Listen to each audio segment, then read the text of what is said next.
Vamos resumir a respiração agora, né? A gente já falou bem sobre respiração anaeróbia, sobre respiração aeróbia, mas vamos tentar agora visualizar de um jeito mais geral, comparando as duas para ver umas diferenças, para tentar lembrar um pouquinho mais facilmente delas, né? Porque são muitas reações. Então, o objetivo da respiração celular, não esquece, o objetivo da respiração celular, independente de qual seja, é quebrar uma molécula orgânica, normalmente um carboidrato, vai ser quebrado. Quando existe essa quebra, há a liberação de energia, e essa energia pode ser utilizada para que uma reação química aconteça, a reação de formação de moléculas de ATP. O ATP é uma molécula rica em energia. Quando o ATP for quebrado, libera-se uma quantidade muito grande de energia e reações químicas podem acontecer com essa energia liberada do ATP. Então, a respiração celular gera ATP para qualquer outro tipo de reação química acontecer dentro da célula. Então, mesmo indivíduos que fazem fotossíntese, onde também tem produção, né, reações de produção de ATP, consigam também realizar reações fora. Então, indivíduos que fazem fotossíntese também acabam tendo que fazer respiração celular, porque o ATP da fotossíntese é só para as reações de fotossíntese. Primeira fase de qualquer tipo de respiração celular é a glicólise. Então lembra que chama-se glicólise porque é a quebra da glicose. Então eu começo com um carboidrato chamado glicose, um carboidrato que tem 6 carbonos, e através de mais ou menos 10 reações químicas em sequência, a gente consegue quebrar a glicose ao meio, gerando 2 pedaços de 3 carbonos cada um, que a gente chama de piruvatos ou de ácido pirúvico. A partir daí, muda. Se eu estiver falando de respiração anaeróbia, aquela sem oxigênio, eu tenho as reações de fermentação. Então, os piruvatos são transformados em outras substâncias químicas e essas reações a gente chama de fermentação. Se eu estiver falando de respiração aeróbia, que acontece na presença de oxigênio, os piruvatos continuam a ser quebrados para tirar o máximo de energia possível das ligações químicas que existem entre os carbonos do piruvato, para gerar mais ainda ATP. Então, pensando na possibilidade anaeróbia, sem o uso de oxigênio, quem faz respiração anaeróbia pode fazer ou fermentação alcoólica ou lática, vai depender da espécie do indivíduo que eu estou estudando naquele momento. Fermentação alcoólica significa que esses piruvatos vão ser transformados num álcool. Um álcool que só tem 2 carbonos e o piruvato tem 3. Significa que o piruvato perdeu um carbono. Se ele perdeu um carbono, significa que um carbono saiu sozinho. Não esquece que sempre que um carbono sai sozinho, quando eu libero na quebra apenas um carbono, ele sai na verdade associado com átomos de oxigênio. Então ele sai na forma de CO2. Forma-se então na fermentação alcoólica um álcool de 2 carbonos e gás carbônico. Posso utilizar micro-organismos que fazem esse processo, normalmente fungos, leveduras, na indústria de bebidas alcoólicas fermentadas e também para o crescimento de pães, para o crescimento de bolo, né, para o crescimento de massas. Utiliza-se bastante micro-organismos que fazem fermentação alcoólica.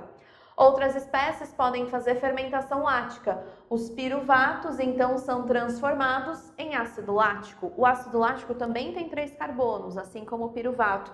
Por isso que aqui não tem liberação de CO2. É só ácido lático que é formado. É muito utilizado micro-organismo que faz esse tipo de fermentação na indústria de laticínios, para a produção de ácido lático ali no ambiente de formação do laticínio, né, o leite com ali os seus temperos adequados. Adicionam-se esses micro-organismos para que ácido lático seja produzido e isso vai mudando a textura, vai mudando as características físicas e químicas do leite, formando todos os laticínios.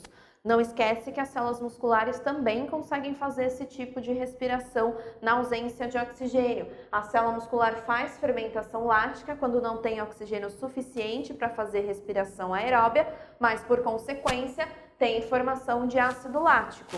Na formação de ácido lático, em excesso, você pode ter aquela dorzinha após um exercício muito pesado, que você não estava preparado para executar.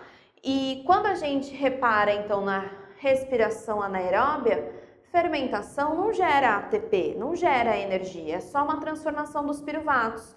A energia de toda a respiração anaeróbia vem da glicólise, só esses 2 ATPs de saldo que a respiração anaeróbia tem. Quando a gente pensa na respiração aeróbia, já gera um pouco mais de ATP sim. Além desses 2 ATPs da glicólise, a gente tem mais 2 fases que geram ATP. Ciclo de Krebs, que é a destruição por completo do carboidrato, quebrando completamente o carboidrato, tem a liberação de moléculas de CO2, 6 CO2 para uma glicose quebrada, né? Lembra que glicose tem 6 carbonos? Olha os 6 carbonos aqui sendo liberados.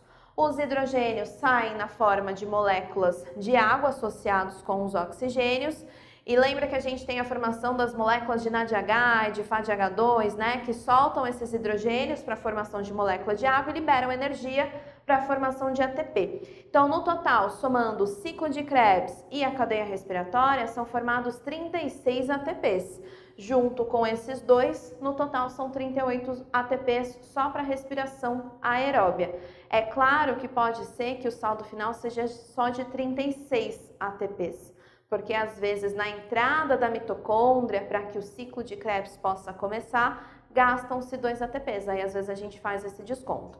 Não esquece que existem organismos que são estritos, que só fazem um dos dois tipos de respiração, ou anaeróbia ou aeróbia, e existem indivíduos que são facultativos, que podem fazer os dois, né? Se tiver oxigênio, usa porque é mais rentável, gera-se mais energia com uma glicose só. Agora, se não tiver, sabe respirar de outro jeito, sabe gerar energia de outro jeito, então não vai morrer por causa disso, consegue sobreviver durante um tempinho.